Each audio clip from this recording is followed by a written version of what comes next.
A continuación, el doctor Eli Hernández nos disertará sobre metas de tensión arterial, cuanto más bajo, peor. El doctor Eli Hernández es internista egresado de esta Facultad de Medicina. Fue jefe del departamento y coordinador del departamento médico, fue vicedecano de esta facultad. Es presidente de la ACMI Nacional, es presidente Solami, y bueno, de las cosas que creo, fellow de OCP, y de las cosas más importantes, tiene un doctorado en educación e historia de la medicina. Bienvenido, doctor, para mí es un honor presentarlo.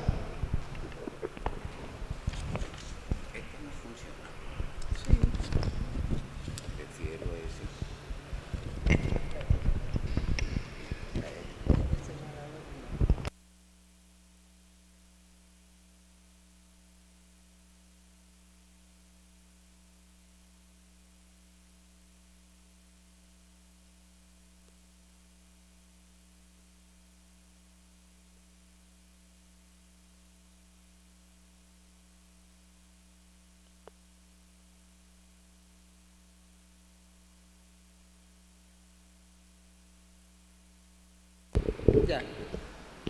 Ya. Gracias, listo. Ya hablamos.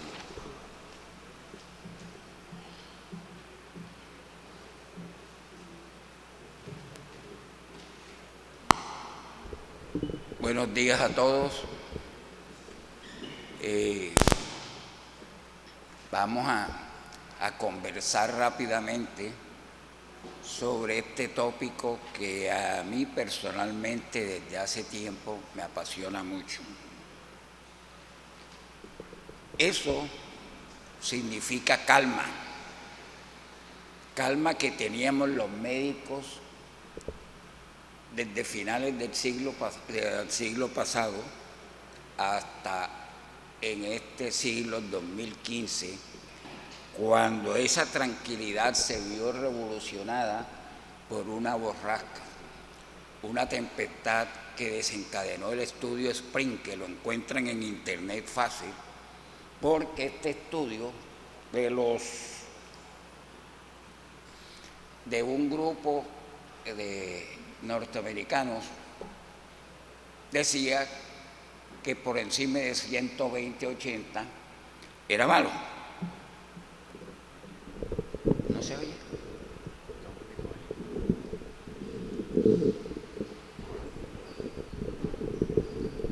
Y entonces vamos a ver qué pasó con esa tempestad. Ahí tienen todas las burlas que se publicaron en las revistas científicas y en internet sobre esta postulación de los cardiólogos norteamericanos. Y ven ustedes lo que eso significa. Y esa es tal vez la clave de esta charla. Si no estoy chocado, soy hipertenso. Y miren que la evidencia científica dice que cuando se baja a menos de 120-80 comienzan a aumentar las complicaciones que se querían evitar.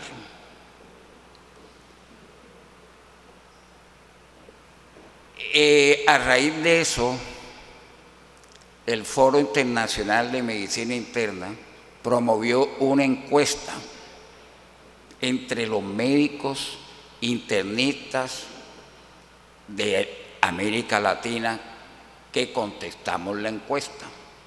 Y ven ustedes que exceptuando los diabéticos o los de mayor riesgo cardiovascular, no se recomienda bajar la presión a menos de 140/90.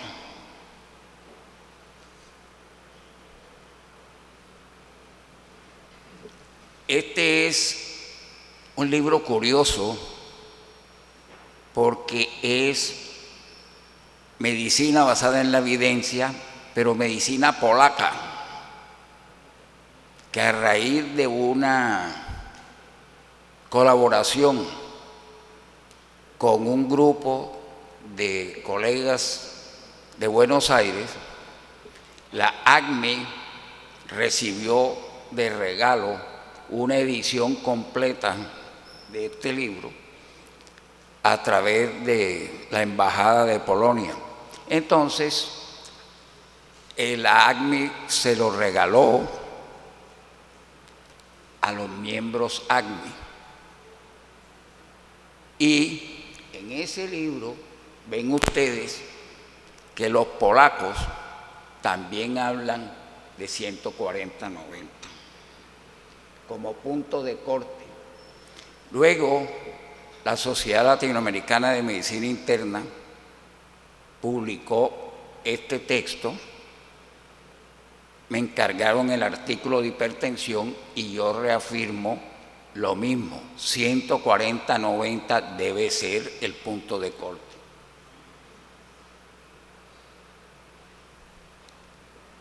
Recientemente, la revista Hypertension publicó esto, donde para echar hacia atrás con disimulo, lo que podríamos llamar en español un eufemismo, entonces se inventaron que 140-90 era normal alta. Una cuestión bastante difícil de entender, porque o es normal o está alta.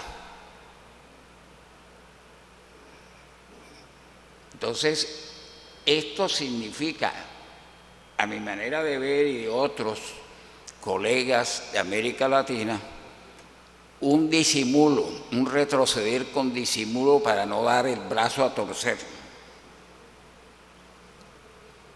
¿Y qué dice la Organización Mundial de la Salud? 140-90.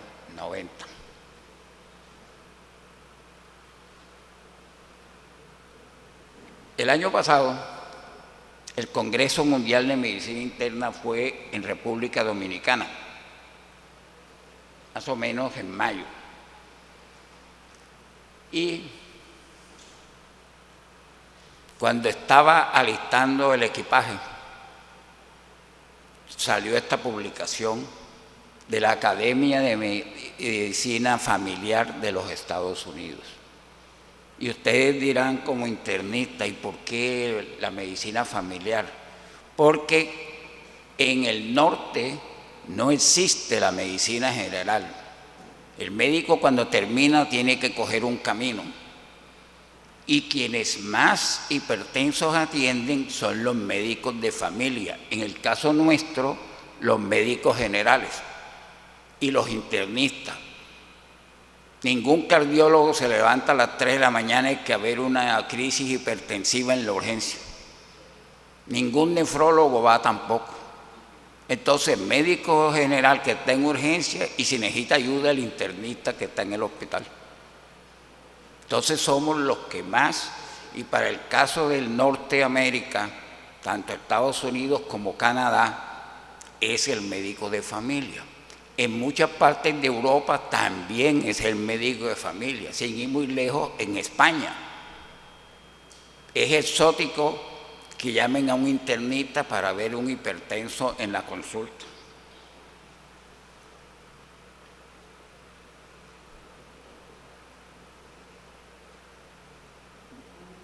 Entonces, recordar que estas afirmaciones tienen peso científico, porque desde esa fecha Steinberg habló de la curva J, y eso se refiere a unos conceptos de fisiología barata, pero que nosotros pasamos por alto por estar leyendo tratamientos y por la presión de la industria. Y se nos olvida que hay un tope hacia arriba, que hay un cenit y hay un nadir. Y muchas veces vivimos sin conocer esos topes. Sin ir muy lejos, ¿quién ha demostrado cuál es la cifra más baja de colesterol que necesita el organismo? Nadie. El colesterol ha dado un poco de premios Nobel en medicina, pero nadie ha dicho cuánto es lo menos que se puede llegar. Lo dice la industria, que sacó las ampollas que se aplican, es que para que baje a 75. ¿Y dónde está la prueba de eso? Es que ni siquiera hacia arriba hay una categórica evidencia. Entonces vivimos olvidándonos que las variables fisiológicas son eso, variables. Nosotros vivimos en continuo vaivén. En la madrugada comienza el organismo a producir hormonas. En la tarde comienzan a declinar. La doctora Yasmín habló del tiroides, lo mencionó en sus hipertensas. Bueno, ese es un ejemplo. Nosotros mandamos la levotiroxina en la mañana temprano porque esa es la hora en que el organismo los produce normalmente. Entonces no se lo vamos a dar a las 7 de la noche. Entonces esos conceptos los olvidamos con mucha frecuencia.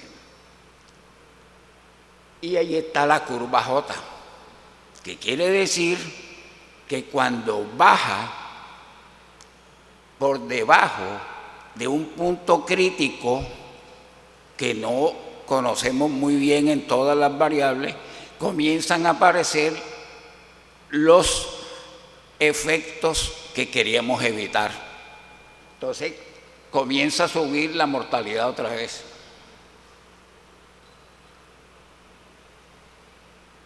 La hipertensión no era enfermedad. Nadie sabe cuánto era la presión de Nerón. Eso no se reconocía. Inclusive el papá de la medicina interna en Occidente, Sir William Osler, dijo a principios del siglo pasado, no, es que la presión tiene que subir, porque la tubería se pone, cambia por el envejecimiento, entonces si no se acondiciona la presión, nos fregamos. Y este señor fue el primero que hizo estudios sobre la presión y mostró que los diuréticos disminuían drásticamente los riesgos cardiovasculares. Entonces, a partir del 69, que él publicó esos estudios, comenzaron las publicaciones periódicas y aparecieron las task force y los consensos de hipertensión.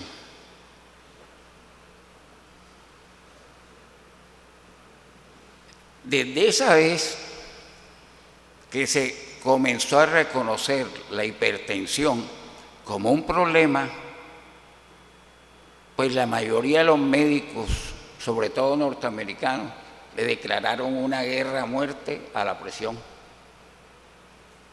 Y nosotros, el cocó de los intensivistas o de los internistas en UCI, es cuando el paciente entra en hipotensión, porque no es fácil subirla.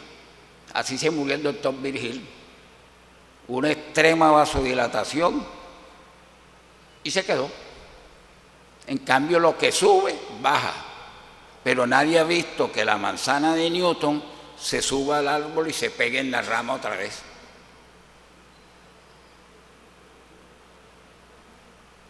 Para los residentes,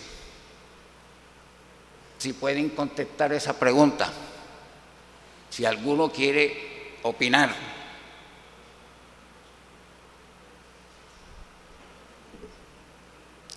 En ninguna de las ciudades adelantadas de este mundo. En ningún país la planta de bombeo del agua es capaz de subirla hasta el último piso de un rascacielos.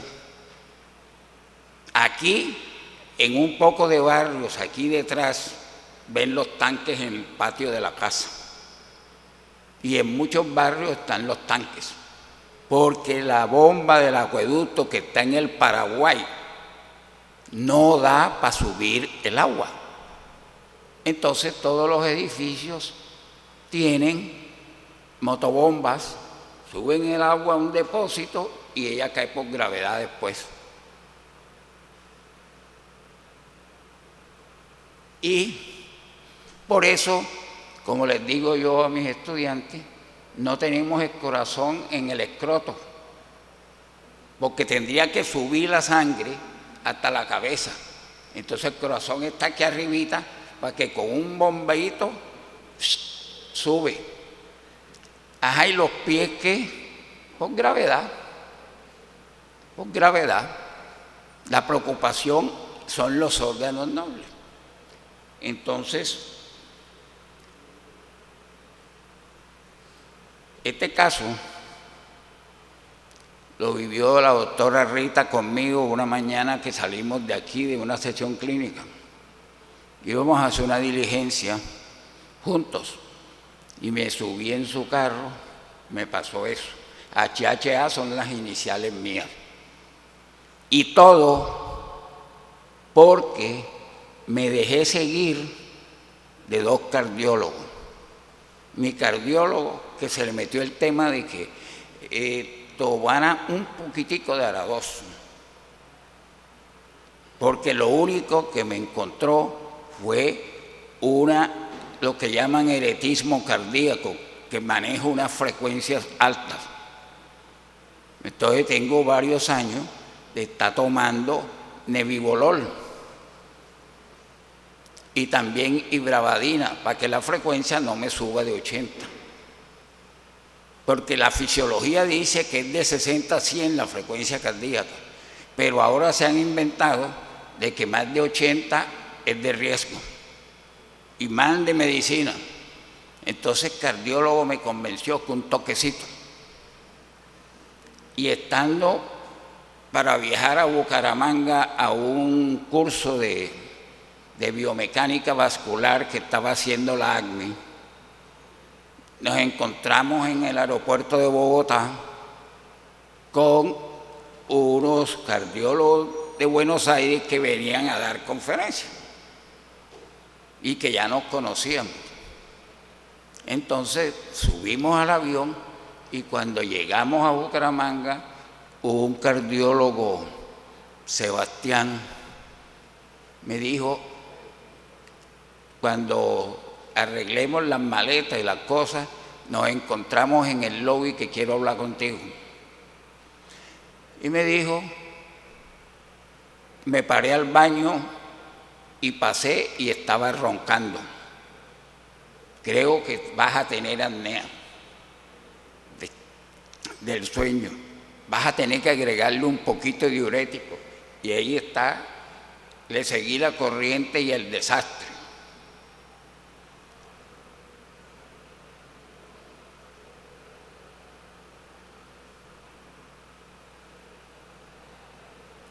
Y ahí tienen una tabla de neurofisiología. ¿Qué pasa cuando la presión cae? Y llega un momento en que las neuronas sacaron la mano. Entonces el médico en urgencia le dice a la familia: sí, ya, él va a quedar con esa parálisis, eso fue la presión. No, probablemente fueron los esfuerzos exagerados en bajarla.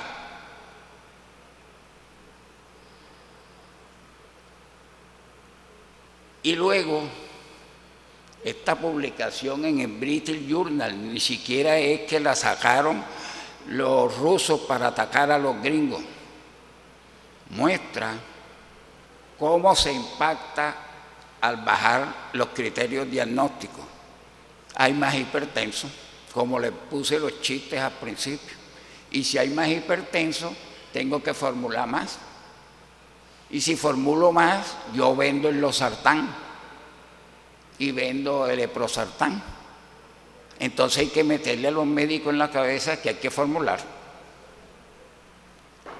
Y miren en China y en Estados Unidos las repercusiones en porcentaje de población con diagnóstico nuevo de hipertensión y la necesidad de dar tratamiento. Entonces nosotros no hemos querido entender que estos son problemas de la vida.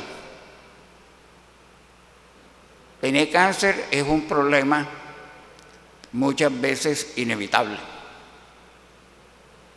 Todavía no tenemos manera de controlar las mutaciones.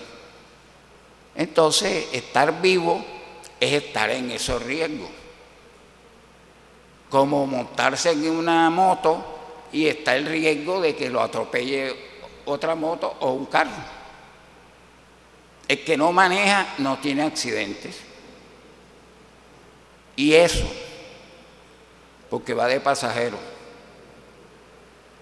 A veces le digo a los estudiantes, ¿cuál es la probabilidad de que un pobre campesino ahí de María la Baja,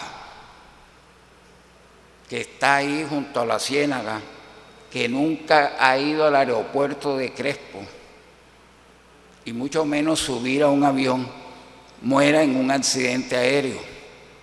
Y todos dicen ninguna, pero si es que el avión les cae en la casa. En los alrededores del Dorado, en Bogotá, se han caído varios aviones y han caído sobre las chozas de los vecinos. En Medellín es frecuente que aviones aterricen en la avenida Guayabetal. Cada rato publican esas cosas. Y en todos los países del mundo, no es solamente en Colombia.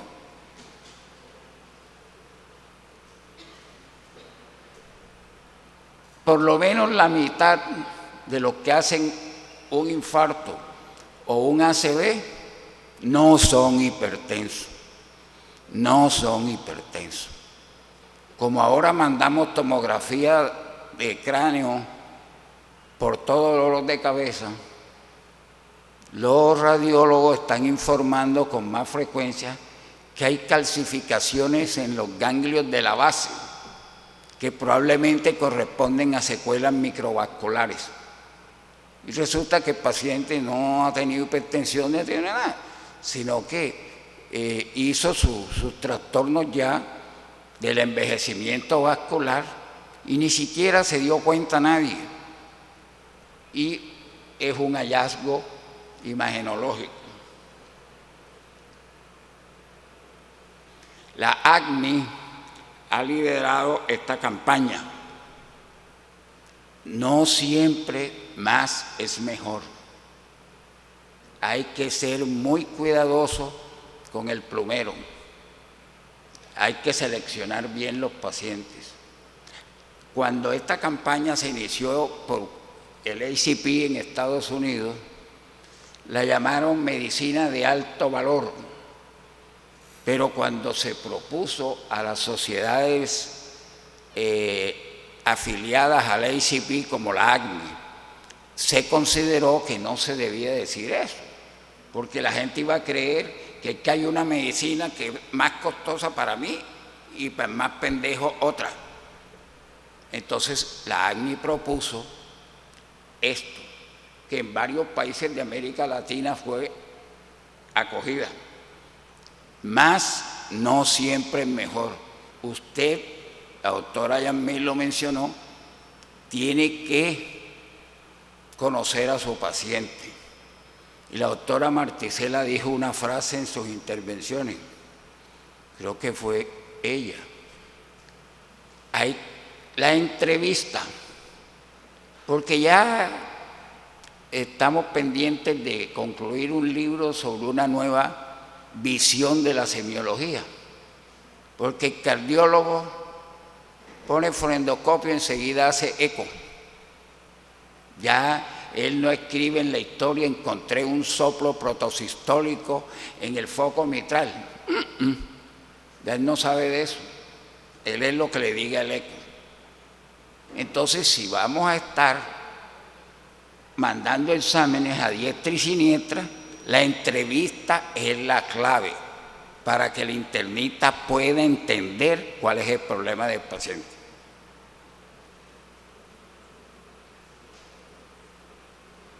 Y miren, ahí tienen esto, que es reciente y se insiste en 140/90.